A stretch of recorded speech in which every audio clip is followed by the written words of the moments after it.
का गुड्डू सुना तानी तार बाबूजी बियाह करत बड़े का?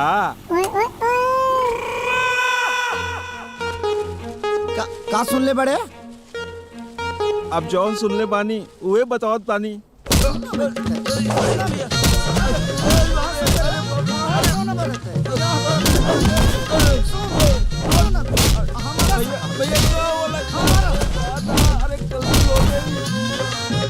हमारा से कहा गलती हो गई। हमारे बाबूजी बियाह का तरह गलती हो गई भैया। कहाँ रे गुडुआ? सुनले बानी अपने बाबूजी के बियाह में सवालिया तू ही ना बनबे। अरे बाप रे। का चाहत रहा सब फॉरेस्टेशन में हाथे हो जाओ हमार। अरे हो जा। अरे रख ना तो भूख गई भीतर।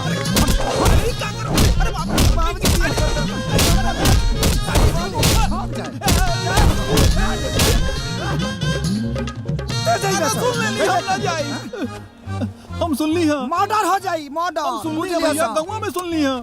गाँव छोड़ के भागे पर मजबूर करत। अरे बाप रे, अरे बाप रे। अरे खोस दी पलक देवरा बाटे बड़ा चीटर लगवा दी राजा जी हमारा लहंगा में। अरे गुड्डू बाबू, अरे मालिक के बियाहवा में बफर बा की जनरल हो। आपके 2-3 जने के रसगुल्ला खिया क्या होते? कहाँ? बफर जनरल नहीं की। हाँ? पतल घींच बा। आज जब तक ले तोरा के घींचे ना तले पूरा ना हो। बाबूजी हम पतल घींच रे गुड्डू को खाइबे। खा ले।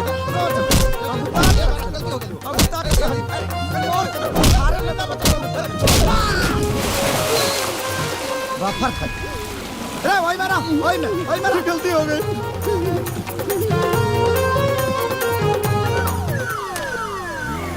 अरे का भाई कुछ गलत बोल देनी का हो?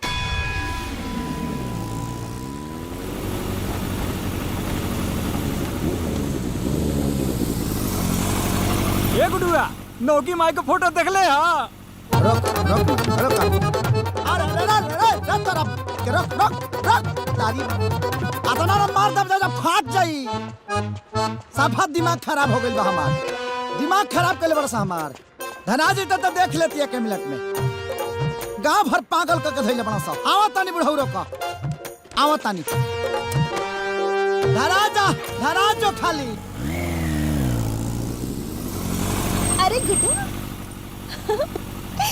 अरे यार अभी जस्ट फेसबुक पे ना पापा के फोटो देखनी है नौकी मम्मी के साथ। अरे यार उन्होंने तो लाइक भी कहीं नहीं, कमेंट भी कहीं नहीं कि हैप्पी मैरिज लाइफ और शेयर भी कहीं नहीं। अच्छा शेयर कर देलो। हाँ और कोनो काम नहीं है। उ तो पगलाइए गइल बड़े। तारो दिमाग खराब बा। अरे रे शांत हो जा। हम तो इन्हें पूछता नहीं कि उन्हें सच में बा कि फेक बा। सच बा कि फेक बा? शेयर के लगे मत पूछो तारू। पूछो तो नहीं तो बता दो सच ना। बा। सच बा? अरे यार बात तो सच बा लेकिन ठीक बा हमके ए बात की तकलीफ बा ना कि तार बुढ़ऊ बाप जन बाने ना तार शक्ल देख के लगा था कि बहुत अत्याचार केली बाड़े। अरे जिकरे घर में जवान बेटा बा ओकर बुढ़ऊ बाप बियाह कैसे कर सकेला? इस जुल्म के ऊपर ना तोरा के एक ठो सोशल मीडिया पे आवाज उठावे की चाहिए। हम तोरा साथे बानी चला।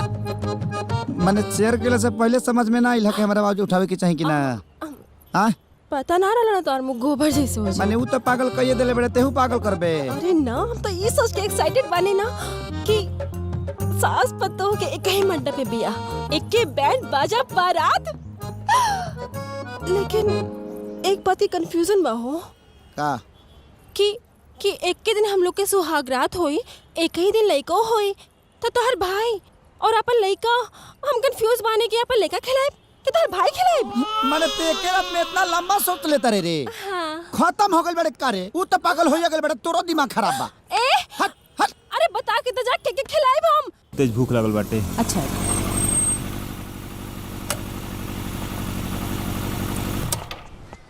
ई रोरल उनके हैं जौने जवान बुढ़वा से अपन बहन की ब्याह करा तारा वही के जवान बेटा हमारे राम प्रसाद जी। अहो भाग्य हमारे कि हमारे घर राम प्रसाद जी के पुत्र श्री पधारे। अच्छा एक बात बताएं, भोजन में रोल उनका ले मुर्गा की मछली जहर बा ना तो ले पूरे बाजार से तो मंगा लो जल्दी से। कैसे तरह दोनों जने के खा के मरे के परी। ए बाबू बिटिया के बियाह के समय पर अशुभ मत बोला, शुभ शुभ बोला बेटा। रोलून बियाह करता नहीं कि जीते जी अपने बेटी के सलाद करता नहीं। जवान आदमी 4-5 साल के बाद ओकर स्थिति न रही, जल्दी पलांटी मार दी। ओ आदमी से ब्याह करते न रहुआ, आँखी पे पर्दा पड़ गइल बा कि बेटी सौतली ही रहू। अरे जीते जी अपना बेटी के नरक में भेजाता नहीं रहुआ, नरक में। ओकरा के का दे सकेले रहुआ? कुछ ना, एगो विधवा के लिबास दे सकीले। ए माई तू जा तो जा जा जा जा। लागत के पगला गई है। बहुत कुछ रह जाई। रउरा हमरा के पहचानी है ना? हमरा चेहरवा पर सी लिखल बा का? जी। जब तक राम प्रसाद जी के सारा जायदाद हमरा बहन के नामे ना हो जाई ना, तब तक हमरा बहन के बियाह रउरा राम प्रसाद जी से नहीं के हो सकत। छी छी छी छी छी, संपत्ति के लालच में आके भाई होके इतना घटिया काम करताड़ा। ते का रउआ लोग समाज सेवा खातिर परेशान बानी? नाही ना, धन दौलत खातिर परेशान बानी। ए हमार ना होखे वाली माई, तू एकरा के में शामिल बड़ू जो हट हट हट। तू कुछ कला, लेकिन हम बियाह ना होके दे त ना होके दे। ए इस शादी हो के रही। एगो कहावत सुनले बड़ा ना कि मियाँ बीबी राजी त का करिए गांव के काजी। हाँ जी। अब देखा तनी कि बुढ़वा बारात कैसे साजी। चल रे जा जा, देखो तने हम हूं गइल। आवा तू तिलक लेके। ठीक बा, हम हूं देख ले। जा तारा रेप ना कनी तो हम हूं राम प्रसाद के एकलौता बेटा ना। ठीक बा, जा जा, हम हूं आवतानी। अरे गुडुआ के फोन। हेलो हेलो दीदी प्रणाम। हाँ खुश रहा। जितना जल्दी हो सके जीजा जी के लेके तू घरे आ जा। का बात बा? का भाई? बाबूजी बियाह करत तारे। पतो उतारे के उम्र में मेहरारू उतारत बाड़े, बुढ़ौती में बुढ़घाउस धइले बा। हमार आल बानी बेटा। ठीक बा फुआ प्रणाम। रिक्शा वाले का पैसा दी और हमरा पीछे जल्दी से आ जाई। रुकी मत। बियाह होता, हाँ? बियाह होता, आई जी। हाँ। सुन, एकरा में तोरा जवन जवन पसंद होखे सब रख ले। हाँ माई हमारा तो कूल पसंद आवता। तो सब रख ले। अरे पाहुन प्रणाम। अरे का नमस्ते करा तारा? भैया तू माँ बेटा मिल के खानदान के इज्जत मिटा के मनवा लोगन। हाँ अरे जा लोगन, तू लोगन दूर से आइल बाड़ू लोगन, आराम कर लोगन, चाय पानी कर लोगन, फिर बाद में बात करिए लोगन। हाँ ते तो मत बोल माई। बूढ़ पुरनिया होके नीमन रास्ता दिखावे के चाही, ते तो उल्टा साड़ी पसंद करत अरे। का हो राम प्रसाद भाई, ई उम्र में तो के कौन सा शौक चढ़ गई बा? बाबूजी रउआ ए उम्र में बियाह करब तो कितना बदनामी हुई। अरे एगो बेटा बा, रउआ ओकरा बारे में नहीं सोचत? तोहार ई करनी से ना ओकरे माथे पे मोरियो ना चढ़ी। ये फैसला बदल दे बाबूजी। फैसला बदल दी ना, फैसला बदले के पड़ी बाबूजी। हाँ भैया, ना तो हमनी के जेल धिक्कार है। चुप, सब लोग चुप। चाहे बेटे हो खाए और चाहे बहन, हमरा अपना काम में दखलंदाजी पसंद रह के इसे मुखिया ही अपना ससुरारी में दिखाया लोगन। ब्याह के बाद यहाँ कोनो अधिकार नहीं के। इज्जत से ही बा लोगन, इज्जत मिली। आज जब कपार पे चढ़ बा तो जमीन पे गिरावे पे देर ना लगी। बुझाइल?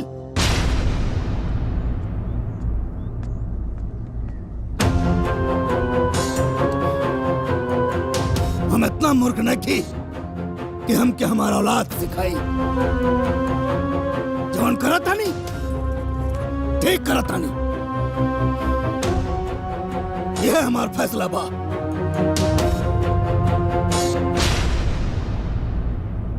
Hello hello mike testing. Hello.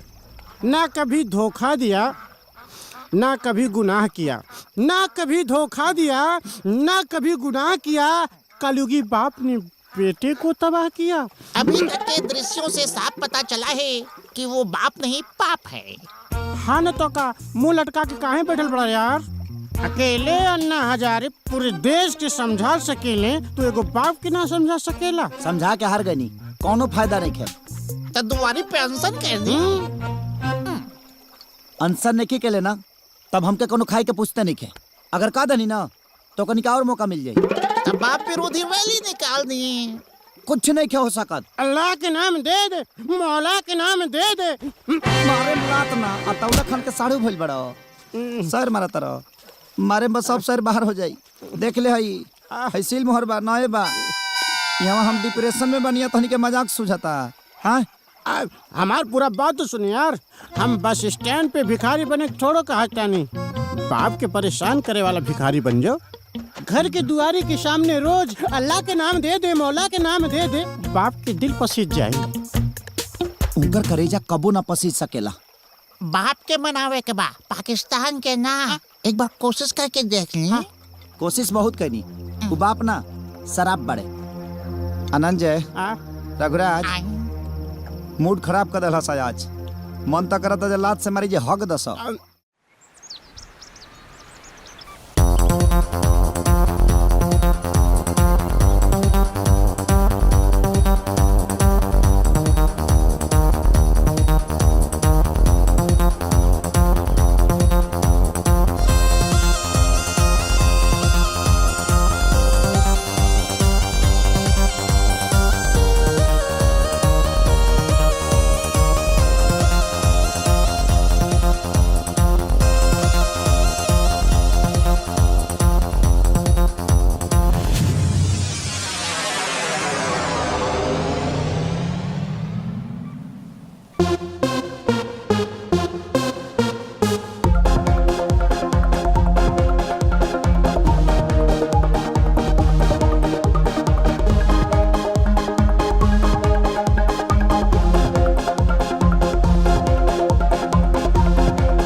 Master काका, अरे ओ मास्टर काका, मास्टर काका। का भइल रे बाबू? अरे तोहरा के पंचायत में बुलाहट बा। पंचायत? हाँ। के रखोले अरे बेटा? अरे गुड्डू भैया तोहर लइका। गुड्डू भैया? बाप के खिलाफ पंचायत बैठोले बा, हम चलतनी भरल पंचायत में उनका कर लतवा सनी ना, तो हमरो नाम भानु ना। हाँ माई ता काहे परेशान होता रे? हाँ हम मानी नू।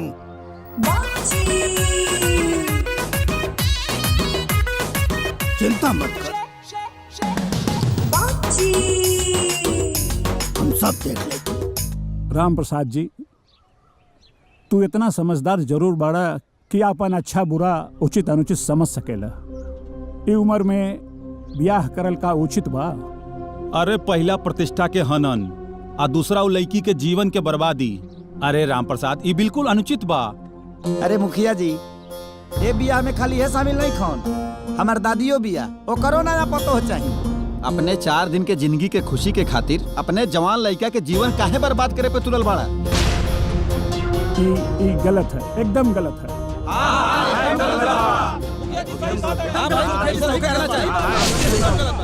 काहे गलत है? मुखिया जी, कौना वेद शास्त्र में लिखल हो कि आदमी अपन जिंदगी अपना हिसाब से ना जी सकेला? बोला। लेकिन अपना उम्र के भी तो ख्याल रखे के चाहिए ना। अब मुखिया जी पंच के बीच में का बताई? अकेले मिलबा तो सब बात बता दे। और हाली पंचायती के बात तो भाई उम्र में हम ब्याह काहे ना कर सकीला? ब्याह के कोनो उम्र होला का? ई करे तो रासलीला, हम करी तो करेक्टर ढीला। जौन पंच बोलौले बड़ा गुड्डू बाबू, ये हमार बेटा ना हवे, ये हमार बाप हवे, बाप। इनसे बड़ा नकारा हमारा खानदान में क्यों ना भइला आज तक? इनके डॉक्टर बनावे खातिर भेजले रहनी, बीच में छोड़ के चले आइले। पूरे पैसा के सत्यानाशी। इनके पैसा दा देखा हीरो बन के घूमत हवे, जूता कपड़ा सब चाहिए इनके। एटीएम मशीन में से कुल पैसा खाली हो गई। हीरो बन के घूमत हमारा लत्ता बिन बा तू। तोहारू करम बा कि एक दिन तू नकारा बन के घूमबा। ये बेगैरत इंसान हमें देखा हमारा ई पंचायती मंजूर न की। ई काम चोर आदमी जवन मन तमन करे हम ब्याह करब त करब। सुन ले लो भाषण ही कर। हम कभी चोर हैं, हम नकारा हैं, हम निकम्मा हैं, हम हैं या रह हमार बटवा दिलो। अच्छा कै दूर खरीद ले बड़ा, कै दूर खरीद ले बड़े लेते कि तो पुरखा पुरनियन के को घर बा 5 कट्ठा के बांट ले ले एक हिस्सा हुई में। अब बाकी रहल अपन धान जौन अर्जित कैले बानी नु ओ मने एक चवन्नी ना मिली तोरा, एक चवन्नी। ए हेलो ए ऐसान के हमके कोनो जरूरत नहीं है। जहाँ तक लेबे के सवाल बा तो तोसे ले हम ना छीन ले, लेकिन एकर फैसला आप कोर्ट करे। अरे गुड्डू, ए बेटा कहाँ जात बा?